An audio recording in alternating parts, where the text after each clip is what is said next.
Welcome to Pera's Playbook. This is your host, Alex Pera. Let's open up our playbook and see who our guest is. Please enjoy.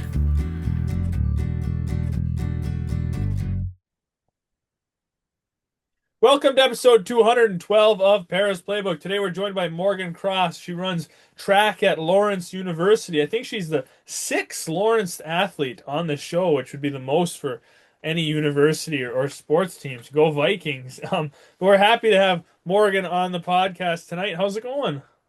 I'm doing pretty good. Yeah, thanks for having me. Yeah, of course. I know we planned this a little while ago and things didn't work out, but scheduling is it's tough. Everyone's got something going on, right? College and athletics, and then trying to match up schedules is not easy. Oh, absolutely. Believe me, I know. So, are you guys practicing right now? Do you guys do an indoor season at Lawrence?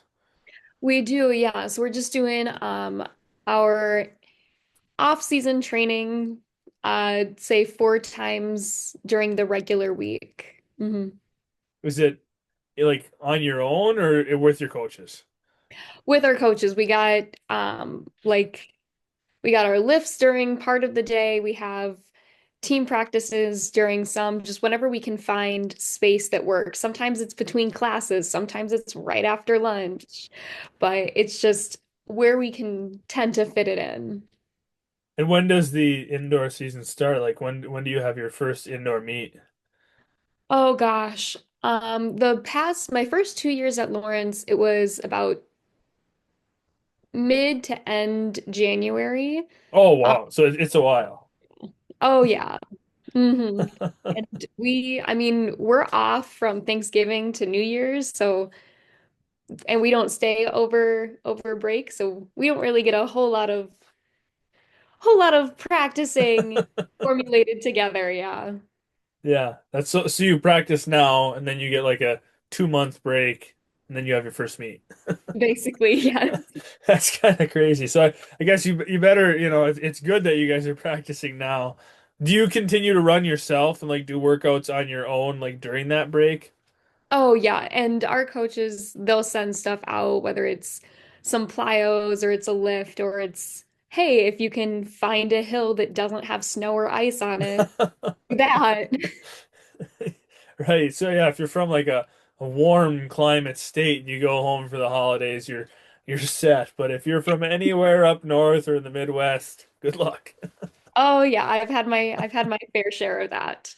Yeah. Well, let's go back to high school and then talk about recruiting for a little bit. Did you play other sports or was like track your thing?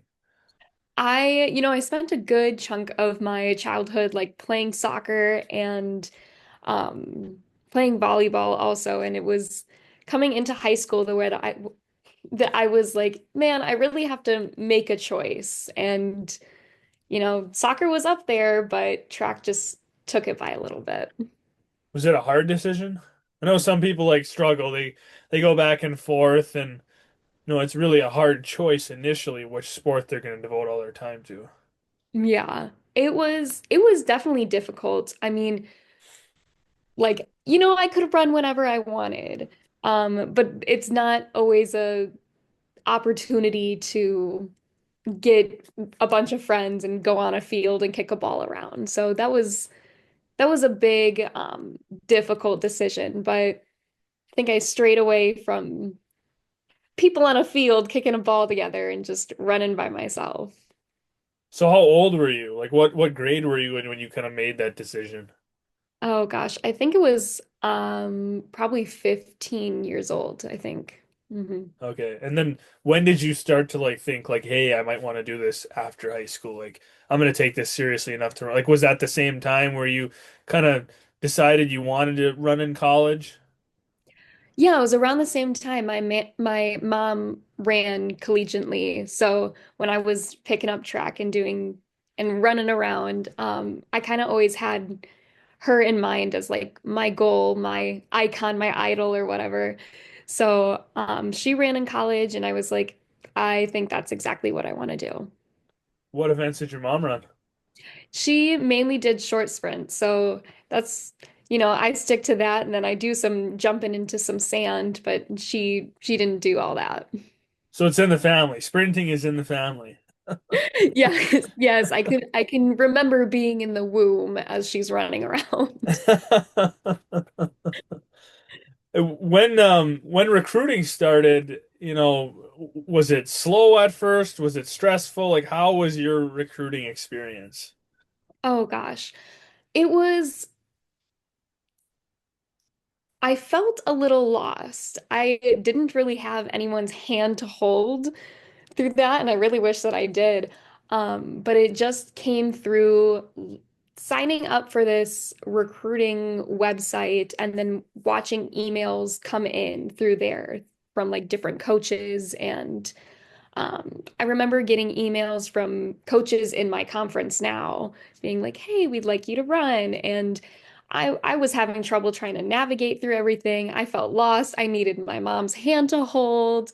Um, but that's how recruiting kind of went for me. It was emails coming through and doing a little bit of research. And if I wanted to, I'd reach back out to the coaches. But other than that, I decided to do a little branching out myself. So when I was looking at places to apply to, I personally sent out emails to the head coaches and I was like, hey, I'm a student at blah, blah, blah. These are my current personal records. I'd really enjoy if you would follow me throughout my season and I'd really like to run for you. So hopefully we can like work something out.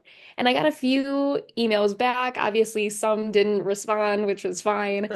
Um, but I ended up having a lot of back and forth with a certain coach that wasn't at Lawrence at all. And it was good conversation. But, then it came to Lawrence and I was like, I am really liking this so far. So was this website just like you put your stuff on there and then coaches kind of regularly check it, and if they're interested in you, they'd send you an email, and it's just like a giant database for recruits kind of? That was my understanding. I just remember being told, "Hey, you should put your name, your phone number, your email in there." And I guess with automatic timing, it kind of just sent everything in. That's my understanding. I just put it in and I said, let it do its thing." Yeah, just hope for the best. Yes. So once you started getting connected with Lawrence, was it pretty clear that that's where you wanted to go, or were there other schools that you were, considering? Did you have like a final three and have a tough decision, or was it Lawrence all the way? It was definitely a tough decision, I'd say. Even like touring Lawrence and meeting the coaches, and I had lunch with the team. Um, it still wasn't like a for sure done deal. I remember making a decision probably 2 days before decision day, that deadline. Um, it was, I guess at that point, even though I knew that I wanted to run in college, when I made the decision from soccer to track, it was big school and Lawrence, and I was really between the two. It was not being able to run or run. And um, just thinking about what I wanted in terms of like education really helped. But did I want to continue with my athletic career? And how much did I really like the culture of being here? And that absolutely helped a lot. But yeah, I kind of narrowed it down to like two options. Um, but I kind of threw my applications to the wind as long as they were free. I was like, yeah, I'll try here, I'll try here, whatever. It's tough decisions to make. Like even if sports aren't even like part of the conversation, just any kid when you're trying to decide where you want to go to college, it's like here, plan your life when you're 16. It's like what? It's so stressful. You have no idea. And that's why so many people change their mind. They change their majors, they transfer schools, like and that's just to be expected as you mature, as you grow up, as your plans change, what you want in life changes. I mean, it's so incredibly hard, and it's so rare to just be like, when you're 16, you know exactly what you want to do for the rest of your life, and that's the only thing you're gonna do. Like, probably not. Most definitely not. Coming into Lawrence, I was like, yeah, I'm gonna do this. And then I completely changed it. So Yeah, happens all the time. The degree that I went to college for, I don't use at all. I mean, like, it's good that I have a college degree and there is some background knowledge, but like I am not in that direct field anymore. So it's just Yeah. like you change paths, it happens. Hmm. So let's talk a little bit about like college track versus high school track. Did you feel that when you got to college, you started going to practice and competing with all your teammates and coaches and everything that there was like a big jump from high school track to college track? I'd say it'd be very difficult to, in terms of coaching wise, I would like to say that my coaching was absolutely like top notch. So coaching wise, there wasn't a huge difference in terms of expectations. Um, there's when I would say when they say, "Oh, college workouts," it's a college workout. You see yourself doing like repeats and you see these reps getting higher and like more sets and you're like, when is this gonna be over? Oh my gosh. But that's just, so but in terms of culture wise, I the track program I came from in high school had to be one of the biggest in the state of Wisconsin. We had about 200 kids on our track team. So I know, right? So it wasn't a lot of personalized practice because we had so many people.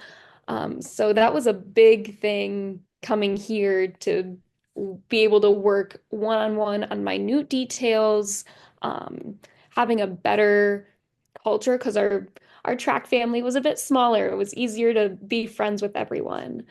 Um, and there's most definitely a bigger push on recovery and prehab, like getting ready for practice. And then when you're coming out of practice, like what are you going to do to help your body move on from the absolute torture you just put it through?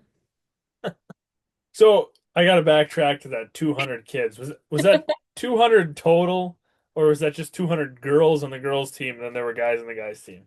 Oh God, no. 200 total. Yeah. Okay, okay. I mean, that's still a lot, but if you said like, yeah, we had 200 on the girls and 200 on the guys, whoa. But 200 is still a lot. I feel like on my high school track teams, we probably had like 40 guys and like 30 girls or something like that, right? Like 70 Yeah. kids, and we had a fairly big team, you know?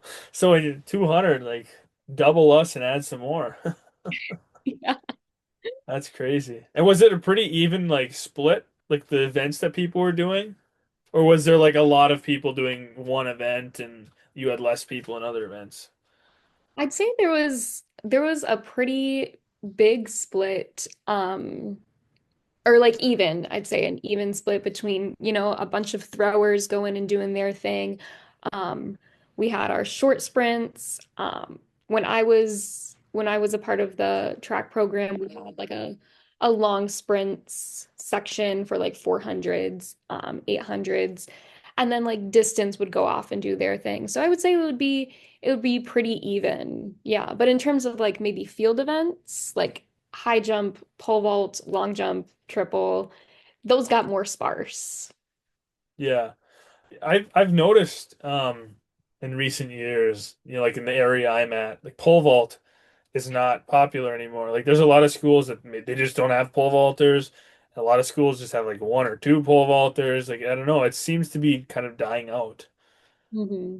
And then it's dangerous. Like people talk about the danger, like if you don't do it successfully. I know in around my area there were multiple injuries. I got into officiating, like doing starting and stuff at track meets, and there was a meet that I was doing the starting for, and like the pole vault pit was like right up from the track, and something happened where like a kid went to plant the pole, and they ended up falling back down in the the spot, the pit, or like where you plant the pole, and I'm not sure what happened to them, but they were lying in there for like a solid 30 minutes, and like the ambulance had to come and they had to take them out.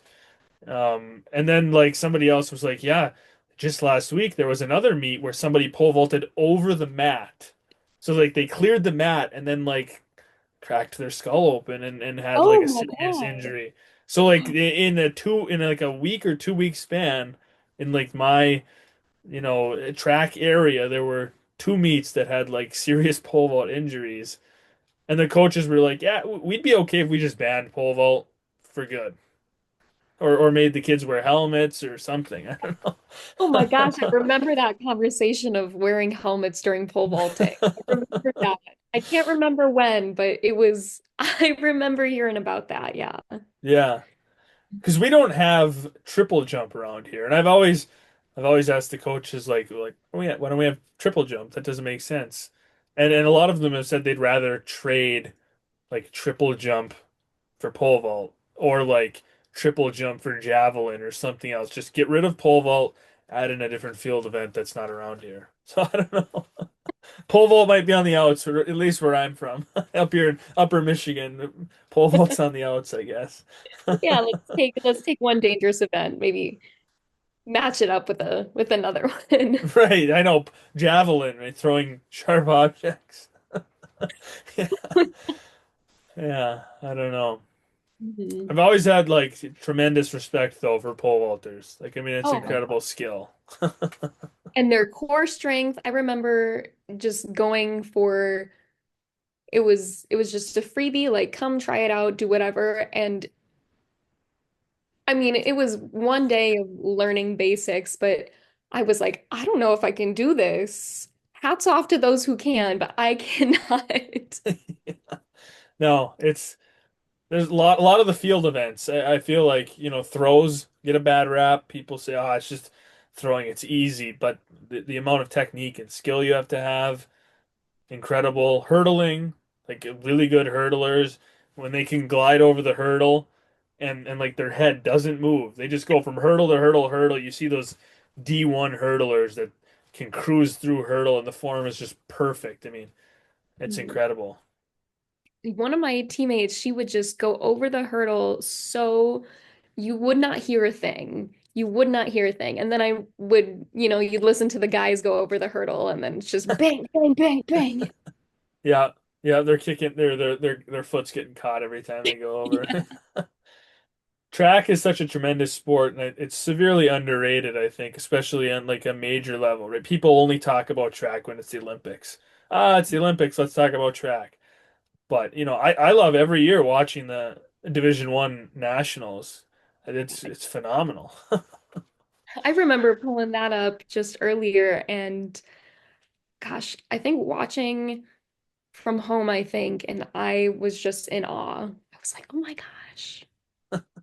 Yeah, track is it's a phenomenal sport. The great athletes. If you think of people who do like triathlons, you know, stuff like that too, it's crazy. Or like the decathletes. So like you got to be able to do shot put and you're sprinting, but you're also going to run an 800 and a mile, and their times are unreal for all of them. If you take their times and you put them in the real one, like, they wouldn't get last. They'd be middle of the pack, and they're Yeah. doing all of this stuff. And then their throws are how did you run that fast in the mile and then you went and you threw that and shot put? Like, what? You're just a freak I wonder what athlete. their training is. Like, is it all packed into one day? Is it individual days? I don't know. But yeah, that would be really interesting to know because I'm like, hats off to you guys for doing all that. Yeah, it's crazy. Or is it the heptathlon in college? Is it the decathlon or the heptathlon? It is, oh gosh. I think, oh God. It might be the decathlon for men outdoors. Okay. Yeah. I should know this. I'm just drawing a total brain fart right now. Because I've interviewed people on the podcast that do whichever it is. Oh It's yeah. just I just can't remember which one it is.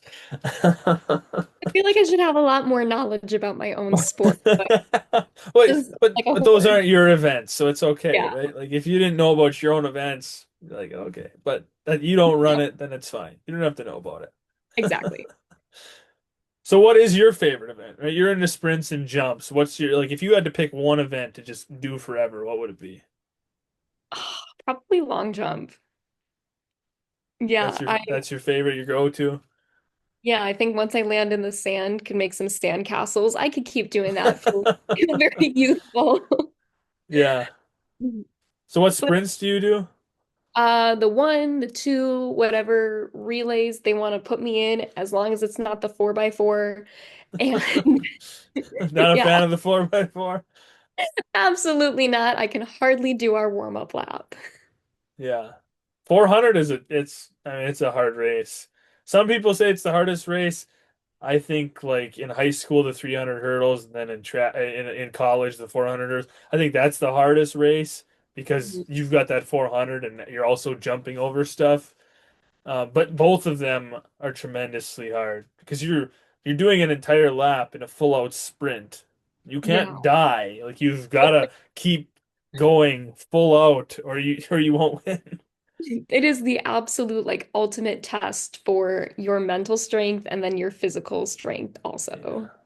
it's crazy. Props to all 400 runners out there. Oh yeah. Do you have any big goals for this upcoming year? You know, like specific things you want to accomplish in your events? Probably just PRing, or college career personal best, I'd say. I remember being in my prime in like high school. So if I could get back to that level my senior year, that'd be great. But you know what? If I can just get some more college bests, I think that'll be all right with me. Yeah, that's funny. Track is a it's so different than other sports like with like speed. I mean like the older you get the harder it is sometimes. You might have hit your peak in for track in high school when other sports like you're still growing and getting stronger. So maybe you hit your peak for football when you're in college. Like that makes sense. But at track it and some people might hit their peak obviously in Mhm. college, but there are a lot of people I know that you hit your peak in high school. It's hard to maintain those times when you get to college. Oh yeah, and I can definitely feel my age. This last birthday I had was like, oh my God, I can feel the back pain coming in. I'm gonna need a cane sitting by the door. Yeah. The freshmen are coming in. Oh, this is easy. What are you talking about? We're not tired yet. You're out of breath, guys. Wait up. Oh, yes. So let's talk a few non-track things. You're a neuroscience major. I am, yes. So tell us about that. What do you want to do with that? Oh gosh. I like the discipline that I want to go into, not quite sure. Like, what do I want to concentrate on? I don't know. But I know that I want to go into research, and it would just be really relieving if I could tie in my research with like justice throughout the world. Like, how is my research going to benefit people as a whole or people who like are going through specific like neurodegenerative diseases or things like that. So I know that's something that I want to do, but what do I want to focus on in terms of that? No clue. Still figuring it out. I'm looking at so many different projects and ideas that, I'm like, oh, I want a little bit of this and a little bit of this. I feel like I'm taste testing. Yeah. And then I mean, you can try something, and if you don't love it, you don't have to do it forever. You can Oh, wow. try something else. Exactly, yeah. What about music? Are you a music person? Oh gosh, I would definitely consider myself as a person who kind of listens to a little bit of everything. And people like to kind of throw that term around, but you know, if there's I got like a record player in here, multiple vinyls, I like folk, indie, R&B, you want to throw some rap, I listen to K-pop. There's like um choral music that I listened to from high school. So I'd say just a little bit about everything. So if you scroll through your Spotify or your Apple Music or like there'd be a whole just hodgepodge of random stuff. Oh gosh, I remember one of my Spotify Wrapped. It was K-pop, R&B, and B, and it was folk music. It was like And I was just like, that's just a little bit about kind of everywhere on the spectrum that I think I could be. Yeah, my Spotify Wrapped is always weird too. Last year, my most listened to artist was the composer that did all of the Game of Thrones music. So I felt like a real loser. I kind of put that all over there. I was like, geez, my number one artist. There's not even words. I mean, I love it. It's fantastic music. He's a fantastic composer, but it's just like such a random, like that's my number one artist. And then I think the other like following ones, it was like, oh, that's a heavy metal band and that's a folk band and like so random all over the board. Yeah, so I totally get where you're coming from. Yeah. Do you have a favorite artist or like do you have like a couple of artists that you just love from your genres? Definitely SZA, like for R&B, hip hop, love her.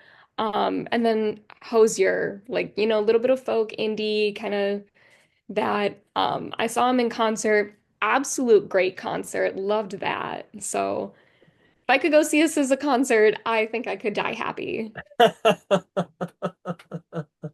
I can't say that I listen to either one of them, but I do like folk, like big Tyler Childers guy. Oh, he's Um, great. yeah, he's phenomenal. Um, and like I like older folk too. I guess I don't even know if some of it like I don't know what's the hard definition of folk. Like I don't know if you know like John Denver. I don't know if John Denver is folk or is it country? Is it folk? What Mhm. is it? A little bit Like of both, Gordon like, Lightfoot or like there's all these artists that's like what I've been really into recently. A little Zach Bryan, Noah Kahn for like the newer stuff. Um, but yeah, I like have a blend of like newer folk and old folk, and I've just been hard locked into that for the past months. just like that real nice hyperfixation there. Yeah, that's how I am with music too. Like it'll be hyperfixation for 2 months on one thing, and then it's like this sucks. I don't want to listen to this anymore. Hyperfixate on something else for 2 months, get sick of that, move on. So that's where the Spotify Wrapped gets all And then jumped. right, exactly. A couple months of metal, and then the angry months, and then it leads into the right when you're like contemplating life and you're listening to that folk music, the lyrics, and oh man, I do love that though. Like Tyler Childers, like the lyrics of his songs, it's just phenomenal songwriting. That's one reason I like folk music. The Bob Dylan, I'm a big Bob Dylan guy. Like that's a classic. Just Oh, yeah. phenomenal.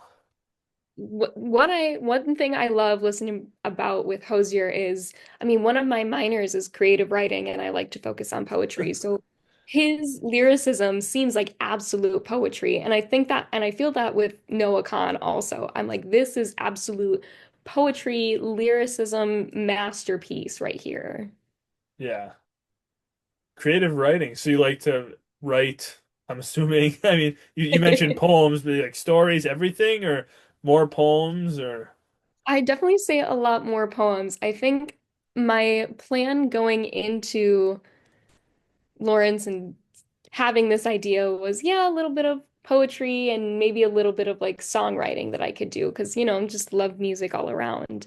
Um, but, still doing that on the side, still doing poetry on the side, gotta do a lot of digging deep for my neuroscience at the moment. But yeah, I have journals for poetry and all that. I was the president of the creative writing club my senior year in high school. Shut up! So I love I haven't as much, but like when I was in high school and even a little bit of college, like I liked writing poems and stories and like short stories and I attempted to write like a couple of like not novels, but like I ended up with like 60 Google Doc pages like of like my story was like that long and then it just died and I gave up on it. Um but like yeah, I was pretty big into creative writing when I was in high school. hmm I, yeah, there's like a folder in my Google Drive that's poetry and it's this thing, this thing, this thing. This is unfinished. And then another folder for like stories that are also definitely not finished. The great thing about writing is you can leave it unfinished for years and then you can come back to it and like all of a sudden you've got a new idea and you're like, I've got it. And you can dive right back into it. Oh yeah, I was just at my I was just at one of my friends' tennis matches and I was like, boom, story idea. Gotta write it down or else I'm gonna lose it. And I thought like this is like the best idea ever. And I think that with all the ideas that I have. Oh, it's yeah, that's it's so true. And you think you have to write it down because you really will forget it. If you don't write it down, you're sitting at home and you're like, man, I had a good idea. What was that? And then it never comes back. It's like gone in the wind. I'm like, great. And it never, at least for me, it's never as good when I write it down as it sounds in my head. Like in my head, I'm like, man, this is the best thing ever. And then I write it down and I read it and I'm like, that kind of sucks. I Oh, don't know, right? like, maybe not. Keep that one to myself. hmm Um, how about just a couple of random questions? Like, could you survive on a deserted island? Like, you're on a plane, it crashes, and you're the only survivor. So you just gotta like live life on this island on your own. Oh gosh. I'd like to say so. I'd like to say I have a little bit of like an outdoorsy background experience. I love going camping, so I'd like to say so. But if you talk to people who really know me, they'd probably say no, she can't. She can't. Could you could you get your own food, like build a shelter and handle the elements, the storms and the heat and all that stuff?